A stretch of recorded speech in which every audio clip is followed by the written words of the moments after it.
This story is based on real-life stories of our followers and edited by me. The names have been changed to keep secret identity.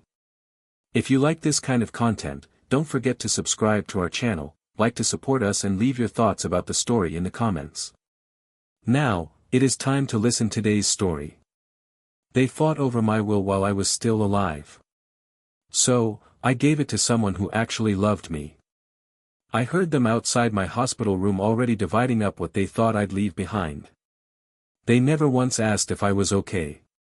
Never once asked what I wanted. So, I rewrote everything. This is how I made sure my name didn't die with me. It lived through him. Before I begin, thank you for listening to my story. Let me know in the comments where and what time you're tuning in from. It means more than you know. Now, let me tell you what really happened. I was still breathing when they started dividing my things. Robert wanted the workshop tools. Patricia asked if I'd already picked someone to handle my financial transition. Linda said I'd probably want her to handle my collection since she had the best eye for value. I lay there in my hospital bed, one arm hooked to N4, trying to pretend I was asleep. But my ears were wide open. I didn't miss a word. They weren't whispering either. That was the part that stunned me. No shame, no hesitation, just casual planning like I was already gone. I remember the sound of Patricia's pen tapping on her notepad while she read out bullet points. I already asked Realtor Dave for a basic appraisal. He said the house could go for at least $500,000 as is. Of course, I'd have to update the kitchen, knock down that back wall, open it up. Robert asked if the investment account had a named beneficiary. Linda asked if there were extra keys to the truck. I stared at the ceiling and wondered if God was watching the same show I was, because this didn't feel like family. This felt like a wake without a casket. My name is Theodore Crenshaw. I'm 78 years old. I raised 3 children. I buried my wife 20 years ago. I worked 2 jobs most of my life. Never took a vacation I didn't earn. Saved every dollar like it owed me something. And apparently, I raised 3 people who saw me as a burden with a property value. It started after I collapsed at the hardware store. I'd been working on a project for the community center, building reading tables for their literacy program. I'd skipped lunch, been on my feet too long, and the next thing I remember, the world tilted. I fell into a display of paint cans. They took me to the ER and kept me for observation. That's all it was. Low blood sugar and exhaustion. But the minute they admitted me overnight, my children acted like they were planning a funeral. Patricia showed up with a folder. That was my first warning. She smiled that tight smile she wears when she's about to do something wrong and wants it to look like leadership. "Dad," she said, "we need to discuss some next steps. Don't get upset. It's just time to think long-term." I told her I'd be out of here in a day. She nodded like she was dealing with a confused patient. I asked where Marcus was. She didn't answer. Marcus is my grandson, 24, college graduate. Quiet, steady, thoughtful. He's Robert's boy, but he didn't inherit his father's mouth or his mother's entitlement. Marcus has always been different. When the rest forgot my birthday, Marcus left a card in the mailbox with a pressed flower and a note that said, "Thank you for raising my dad," even when he didn't know how to say thank you. When my back flared up, Marcus brought me heat packs without me asking. When I was in the hospital last year, he came every night just to sit beside me and read his books. He didn't need to speak. His presence did the work. He's the only one who never asked me what I planned to do with my money. And that's how I knew who deserved everything. They didn't know it yet, but I'd already changed the will. Quietly, months ago, right after I saw Patricia on my computer Googling how to get legal authority over an aging parent. She claimed she was helping a friend. I said nothing, but I made a call the next morning to Monica Reeves, my lawyer. I told her I wanted everyone removed from the will. Everyone but one. I told her I didn't want my house being gutted by people who didn't even ask how I was doing before opening their calculators. Monica Reeves listened without interrupting. "Are you sure?" she asked. "You don't want to leave them anything?" I said they already took everything they wanted except my piece, and I'm keeping that. We drafted something new. Not just a will, a statement, a legacy. I had a savings account tucked away from my carpentry side jobs and substitute teaching pay. I never told the kids. I always said money was tight. I was saving for something I hadn't named. Turns out I was saving for this. Monica helped me register the Crenshaw Men's Skills Foundation, a non-profit focused on helping young men, especially those without fathers, learn trades, pass their GEDs, and build confidence. It was something I'd dreamed about since my brother Jimmy dropped out at 16. I put every asset I had into it. The house, the stocks, the savings, the truck, and I made Marcus the sole trustee. I didn't tell him. I wanted him to keep loving me like he always did, without expecting a reward. That's what made it pure. Meanwhile, my children were circling like vultures. Patricia brought in a cognitive screening worksheet and asked if she could test me. I told her to test her own common sense. Linda offered to organize my workshop and asked for the house keys. Robert told the nurse he was next of kin and asked for my medical file. Nobody asked what I wanted. Nobody brought coffee. Nobody held my hand when the meds made me dizzy, except Marcus. He came that Friday with an apple pie he baked himself. The crust was burnt around the edges, but I ate every bite. When he offered me the last slice, I looked at that boy and thought, you have no idea what's coming, and that's why you deserve it. A few nights later, I heard Patricia and Robert arguing in the hallway. They thought I was asleep. Patricia said, if he dies without clarity, we'll have to fight in court. You know that, right? Robert replied, I thought he updated it. Didn't you say he was going to name us? Patricia snapped, he's been dragging his feet. I don't know what he's waiting for. Then she said it. She said, we need to push it gently but firmly. If he's slipping, we can make a case for guardianship. My hands clenched. Guardianship. That's what they wanted. Not love, not care, control. Legal power to override me before I even had a chance to finish breathing. I told Monica Reeves everything the next day. She added a clause to the trust. If anyone contested the will or claimed I was coerced, they'd be permanently disqualified from receiving or accessing any part of the fund, even through lawsuits.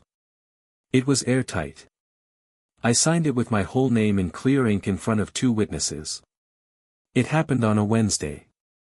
I had just come back from a routine scan and the nurse had wheeled me into my room. I was tired but alert. The curtains weren't fully drawn and I could hear voices from the hallway. If Theodore doesn't sign soon, we'll have to start making decisions without his input. Patricia's voice, clipped and professional like she was running a business meeting. Robert said, you said he was getting worse. If that's true, we could use it in court. Linda chimed in then. The neighbor said he's been confused lately. That's witness testimony, right? Robert laughed. At the very least, it builds the case. We just need to act fast before he starts giving things away. Giving things away. Like I was a garage sale, a broken lawnmower, a pile of old lumber. Not once in that entire conversation did they say the word, Dad. Not once did they say my name like it meant something other than paperwork. They kept talking. Patricia said, once we file for temporary guardianship, we can freeze the accounts and sort out the property cleanly. Linda said, and what about the safe deposit box? Does he even remember what's in there? Robert replied, we'll take him, have him open it, say it's for insurance verification, then just hold on to the key. I nearly choked on my own breath. These were my children, my family, plotting to control my body, my money, my name, while I was still alive, still lucid, still breathing in the next room. Marcus showed up later that afternoon. No warning.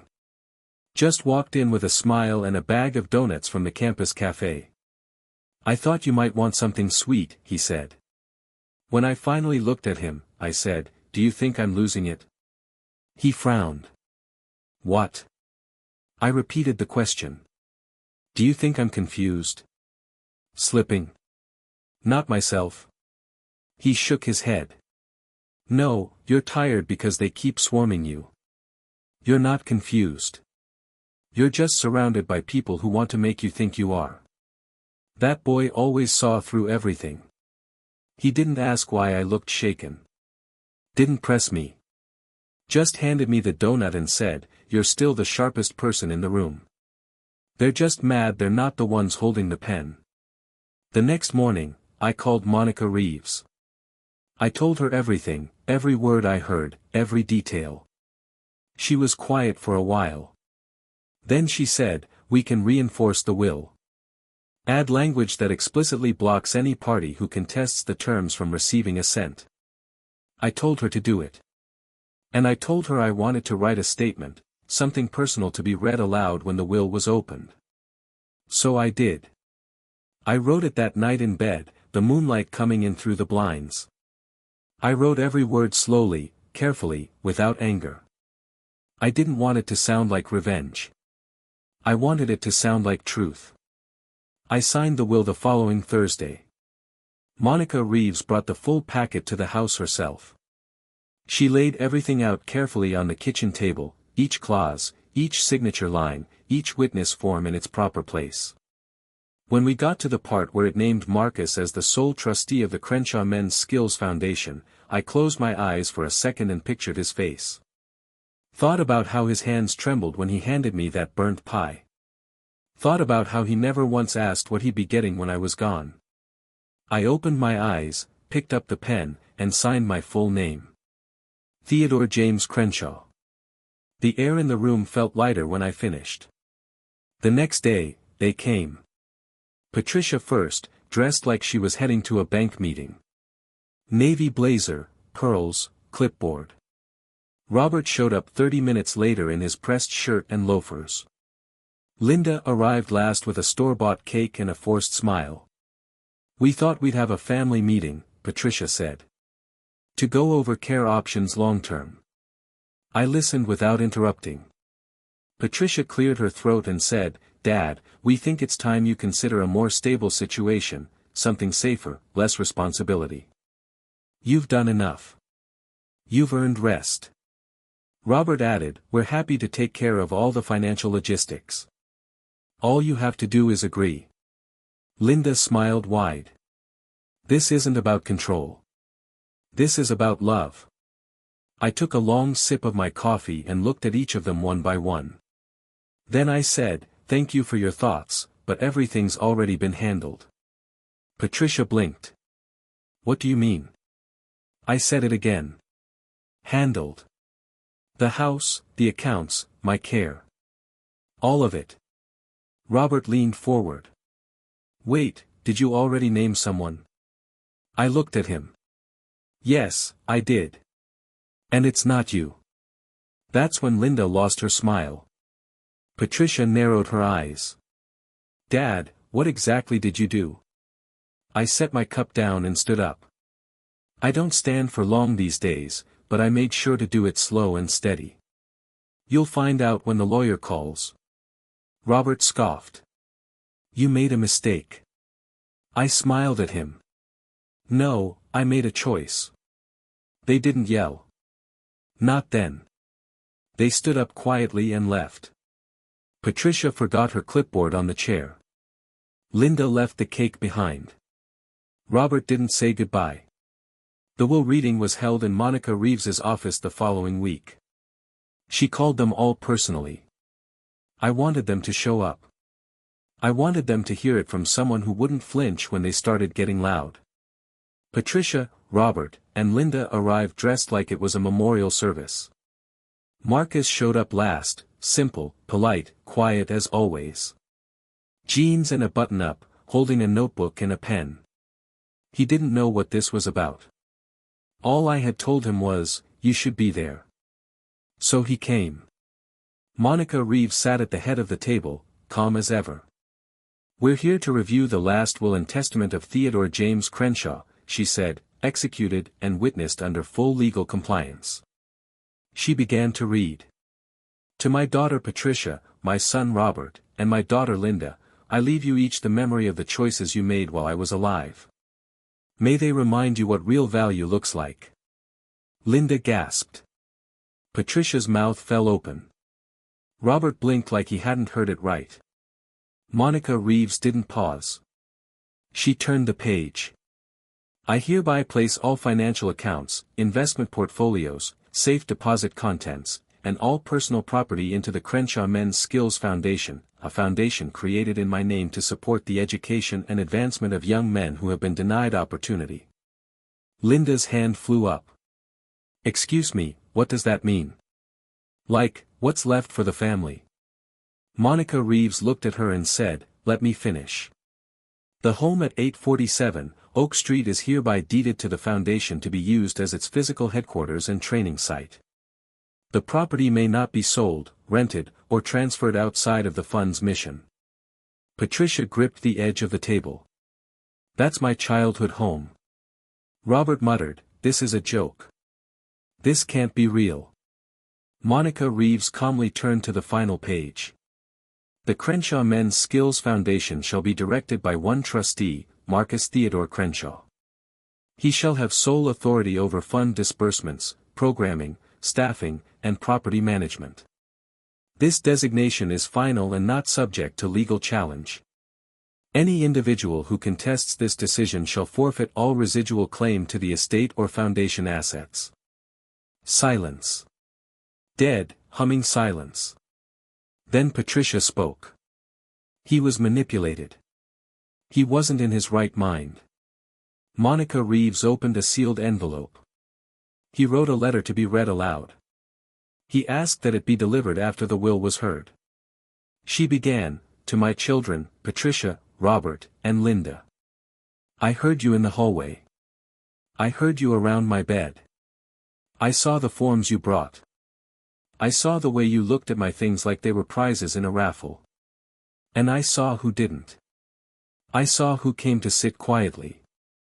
I saw who brought pie and soup and crossword puzzles instead of bank statements.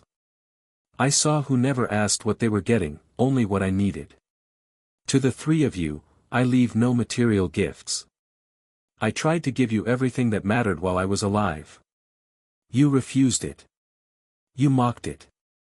You turned love into a strategy. And I won't reward that. To Marcus, you never asked for anything, and that's why you're receiving everything that matters. Not to keep, to grow. You've always had your grandmother's heart. I hope this helps you carry her name forward with the same quiet strength. Signed with clarity and no regret. Theodore James Crenshaw." When Monica Reeves finished reading, the room sat still for a long moment.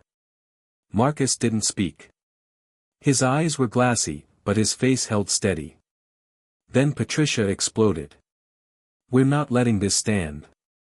He was not mentally sound." Monica Reeves cut her off.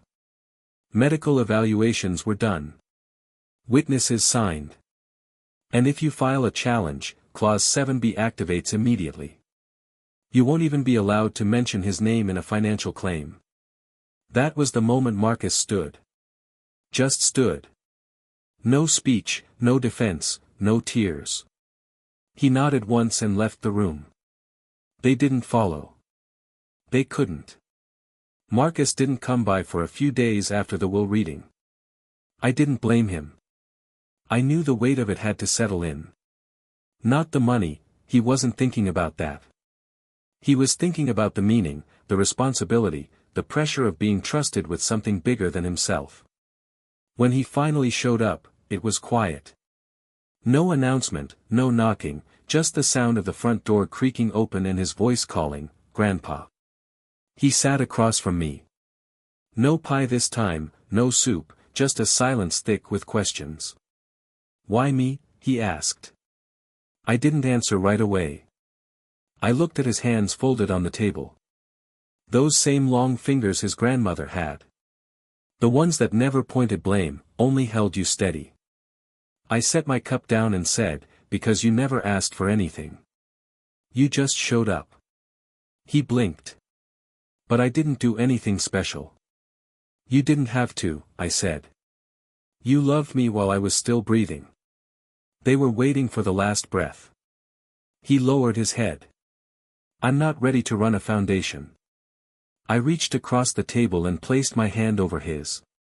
You're not ready because you care. That's how I know you'll do it right. Later that night, I walked through the house slowly. I touched the walls, the old photo frames, the books stacked under the lamp. All the small things I used to straighten every morning without even thinking. Now they held more than dust. They held memory. And I realized this house was never mine to keep. It was mine to give. And I'd given it to the only soul who'd ever sat inside it without claiming something. The next few weeks moved slow. The Crenshaw Men's Skills Foundation opened its first program that fall. GED classes were hosted in the old church basement. Marcus oversaw the hiring of 2 part-time instructors and helped write a grant application for tools and equipment. The garage of my house, the one Patricia had once planned to convert to storage, became a workshop. He moved the workbench aside and replaced it with training stations and a whiteboard. He put up a hand-painted sign over the door that read, Theodore's Shop. I didn't ask for that. He just did it. Word got around fast. Local young men started stopping by with questions, with applications, with stories. One boy, 19, father of one, told Marcus he hadn't held a steady job since high school. He sat with him every afternoon after class. The kid passed his certification by winter. Another man, nearly 30, whispered to me after class that he hadn't been able to provide for his family in over a year. But I'm learning again, he said. Your grandson told me it's never too late. I smiled. Not because of what they said, but because I already knew what love planted would grow. As for my children, they went quiet. No calls, no visits, just silence. Patricia sent one email to Monica Reeves demanding a review. She was politely reminded that contesting the will would disqualify her entirely. She never responded after that. They faded the way people do when the spotlight isn't on them anymore. When the money dries up, so does the concern. I watched their names fade from caller ID and realized I didn't miss them. I missed what I thought they were. I didn't grieve them. I grieved what they could have been. One afternoon, Marcus came in while I was reading. He had a brown envelope in his hand and a nervous look on his face. There's a donor who wants to match our next round of funds, he said. But they want to meet the founder. I smiled and said, then you tell them he'll see them Wednesday. He laughed. You're not done yet, are you? I looked at him and said, no, and neither are you. We walked to the community center that evening for the open house. People clapped when I came in, though I didn't ask for it. There were banners and tools and photos of the first class of students. Someone handed me a mic. I didn't prepare a speech. I just said I gave what I had because what I had was love. And this is what love looks like when it keeps going. Marcus stood beside me, tall and still, the way his grandmother used to stand when I spoke in church. Not proud, present. Fully and wholly present. Afterward, someone asked me quietly if I ever regretted cutting my children out.